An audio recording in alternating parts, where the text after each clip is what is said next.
दिल्ली दिल बरों की है, दिल जलों की है। कहते तो ये भी हैं कि दिल्ली दिल फरेबों की भी है। और लकी यानी कि लक्ष्मण लाल अग्रवाल में ये सारे गुण मौजूद थे। लोग उसकी शक्ल को देखकर ही कह देते थे, अबे दिल्ली से हो क्या। लकी वैसे दिखने में स्मार्ट और अट्रैक्टिव था, पर जेब से खस्ता हालत होने की वजह से रहता बेहद सिंपल तरीके से था। शर्ट का रंग उड़ा हुआ और पैंट से पैबंद जुड़ा हुआ। कहने को तो उसकी उम्र के लड़के दिल्ली की सड़कों पर रात को मोटर बाइक दौड़ाते थे, लेकिन लकी उर्फ लक्ष्मण लाल अग्रवाल सिर्फ कमरे से कॉलेज, कॉलेज में पढ़ाई और गर्लफ्रेंड डिम्पल के साथ थोड़ा वक्त बिताना, फिर कॉलेज से दुकान, दुकान से जब होम डिलीवरी आए तो वहां, और फिर घर चला जाता था। हाँ, कभी कभी जब वो किसी लड़के को खाली सड़क पर मोटर बाइक दंदनाते हुए देखता तो कहता, एक दिन अपना टाइम भी आएगा जब मैं चश्मा लगाकर बैठूंगा और पीछे डिम्पल को बैठाऊंगा। देखना, जब वो मेरी कमर में अपना हाथ कसेगी और मैं तेजी से मोटरसाइकिल को इंडिया गेट के आसपास दौड़ाऊंगा, तो सारे दिल्ली का दिल हम दोनों को देखकर चलेगा। दुकान में रखा हुआ बर्नॉल भी काम नहीं आएगा। लकी ने कहा और अपने हाथ में बर्नॉल की क्रीम को दबा दिया। जैसे ही उसने क्रीम को दबाया, उस क्रीम बाहर आ गई। अबे गधे, क्या कर रहा है? वो कोई स्पंज की गेंद है क्या जो उसे दबा रहा है? दुकान के मालिक ने उससे फटकारते हुए कहा और उसके सर पर एक चपत लगा दी। Sorry sir. लकी ने अपना सिर बचाते हुए कहा। वो करोल बाग में स्थित एक छोटी सी मेडिकल स्टोर पर काम करता था। उसकी दुकान का नाम था चमन मेडिकल स्टोर और उसके ओनर का नाम था चमन लाल। लकी पिछले 5 साल से इन्हीं की दुकान पर काम कर रहा था। यहाँ इस छोटी सी शॉप पर काम करना उसकी मजबूरी थी। लाइफ में कंगाली की वजह से उसे कॉलेज में पढ़ाई पूरी करने के लिए पार्ट टाइम जॉब करना था। उसने कई अच्छी जगह अच्छी तनख्वाह की नौकरी ढूंढी, पर नहीं मिली और वो इस मेडिकल स्टोर पर ही अटक गया। गधे, अब इसके पैसे क्या तेरा बाप भरेगा? कटेगा। इसका पैसा भी तेरी तनख्वाह से कटेगा और एमआरपी से डबल रेट में कटेगा। चमन ने अपने दांतों को किचमिचाते हुए कहा। गुस्से की वजह से उसकी नाक फूल गई थी और लकी की सांसें। उसने घबराते हुए ओनर से पूछा, एमआरपी से डबल क्यों सर जी? ताकि अगली बार से ऐसी कोई हरकत करने से पहले तू डबल बार सोचे, चमन ने कहा और उसके हाथ से ट्यूब छीन ली। उसका जी तो चाह रहा था कि वो लकी की खोपड़ी पर एक और बार अपना हाथ साफ कर ले, लेकिन उससे पहले ही दुकान का फोन बजने लगा। फोन की घंटी बजते ही लकी को वहां से निकलने का मौका मिल गया और वो भागते हुए फोन उठाने के लिए चला गया। हेलो जी, करोल बाग के बेस्ट मेडिकल चमन मेडिकल स्टोर से बोल रहा हूँ, बताइए क्या काम था? ये लकी की पेटेंट लाइन थी। चाहे कहीं से भी फोन आए, लेकिन उसे फोन पर बस यही बोलना था।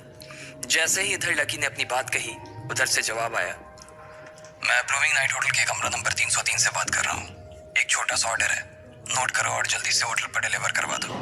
वो एक लड़के की आवाज थी। उसकी आवाज में काफी भारीपन और एक अजीब सी जल्दबाजी थी। जैसे ही लकी ने वो आवाज सुनी, पता नहीं क्यों उसे वो आवाज जानी पहचानी सी लगी। जी सर, बताइए आपका क्या ऑर्डर है? हाँ तो लिखो, हार्ट प्ले के 2 पैकेट और 1 पैकेट टिश्यू।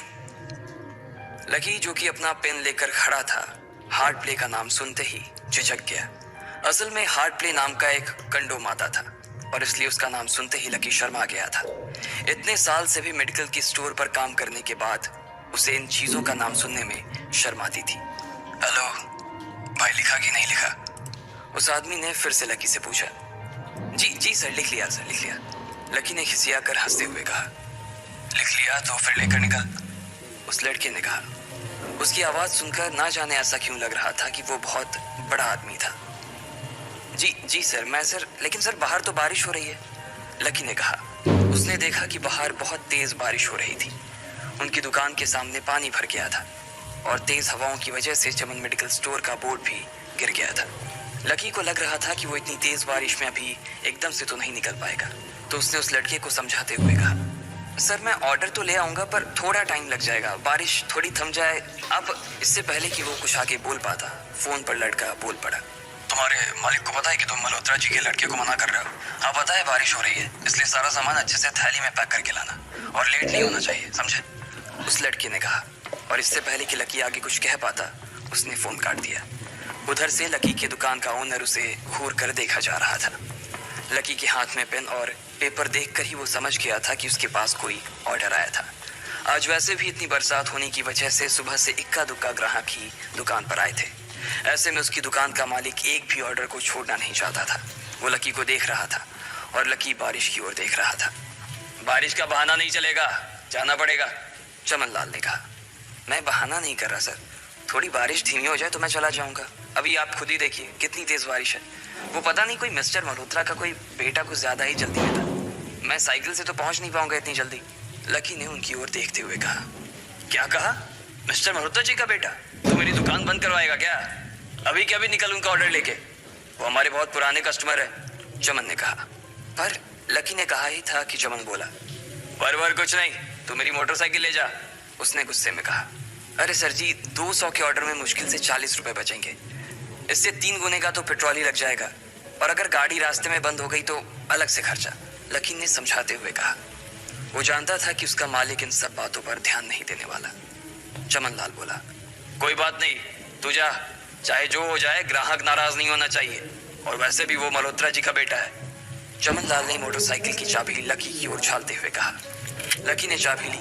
उसे देखकर उसके अंदर मिक्स फीलिंग आ गई। एक तो वो बहुत खुश हुआ कि बड़े दिनों बाद बाइक चलाने को मिलेगी, पर वहीं दूसरी तरफ दुखी इसलिए हुआ कि बाइक मिली भी तो ऐसी तेज बारिश में, अगर खराब हो गई तो इसकी चपत भी उसके सिर पर ही पड़ेगी। वो मुंह लटकाकर रेनकोट और हेलमेट पहनते हुए वहां से निकल गया। बाहर आकर बाइक को देखा तो लकी ने मन में सोचा, चलो ठीक है, जो होगा देखा जाएगा, कम से कम बाइक तो चलाने को मिल रही है। दरअसल लकी इतने साल काम करने के बाद भी अपने लिए एक मोटरसाइकिल नहीं ले पाया था। लकी की तनख्वाह ही इतनी भर थी कि सिर्फ उसके कमरे का किराया, उसकी साइकिल में डालने वाली हवा का खर्च, बिजली पानी का बिल और डिम्पल के साथ महीने में 1-2 बार बाहर खाने का खर्चा ही निकल पाता था। उसे डिम्पल की कही बात अक्सर याद आती थी। लकी, अगर अगले 2 महीने में तूने बाइक नहीं खरीदी ना तो मैं तेरे से ब्रेकअप कर लूंगी, देखना। असल में डिम्पल को लकी के साथ बाइक पर घूमने की बड़ी तमन्ना थी। लकी की इस उजाड़ जिंदगी में एक वही तो थी जिसके लिए जिंदा रहने को उसका जी चाहता था। जब भी वो उससे बाइक की बात करती तो लकी डिम्पल की इस बात को हंस कर टाल देता था। वो अपने मन में इस बात को अच्छे से जानता था कि डिम्पल उससे बहुत प्यार करती थी और वो उससे कभी छोड़ कर नहीं जा सकती थी। वो दोनों एक दूसरे में ऐसे घुले मिले थे जैसे बादल बरसात में घुल जाती है। लकी को डिम्पल बहुत पसंद थी और वो उसके लिए दुनिया जहां की खुशियां खरीद कर ला देना चाहता था। वो चाहता था कि एक दिन वो डिम्पल को प्लेन में बैठाए, लेकिन उसके ये सब ख्वाब इस कम तनख्वाह की नौकरी की वजह से कभी पूरे नहीं होने वाले थे। पर आज उसके पास एक मौका था। वो डिम्पल को अपने साथ इस बारिश में राजपथ घुमाना चाहता था।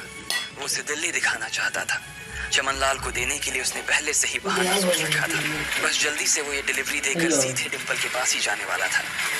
उसने होटल ब्लूमिंग नाइट के बाहर मोटर बाइक पार्क की और सीधे होटल के अंदर चला गया।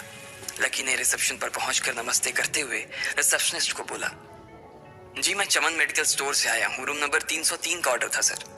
रिसेप्शन पर खड़ा आदमी उसके हाथ में काली थैली को देखकर समझ गया था कि उसमें क्या था और वो मंद ही मंद मुस्कुराते हुए बोला, 3rd फ्लोर पर है, लिफ्ट से चले जाओ, रेनकोट यहीं उतार देना। जैसा उस आदमी ने कहा लकी ने ठीक वैसा ही किया और लिफ्ट में चढ़ने के कुछ ही देर बाद वो 3रे माले पर पहुंच गया था। वो रूम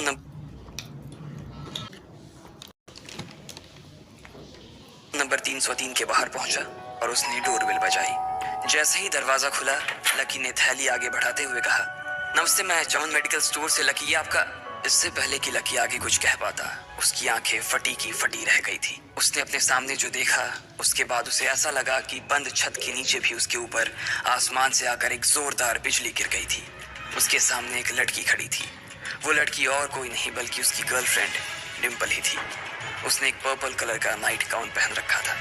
उसके काले घने बाल गीले थे और उसने उन्हें अपने कंधे पर फैला रखा था।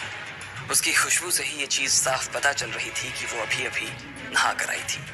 डिम्पल, तुम यहाँ क्या कर रही हो? लकी को अपनी आंखों पर विश्वास ही नहीं हो रहा था। उसने 2 बार अपनी पलकें झपका कर देखा, लेकिन दोनों बार ही उसे अपने सामने डिम्पल ही नजर आई। तुम यहाँ क्या मेरा पीछा करते हुए आए हो लकी? डिम्पल ने उल्टा उसी के ऊपर पलटवार करते हुए कहा। लकी को देखकर उसके दिल की धड़कन भी तेज हो गई थी।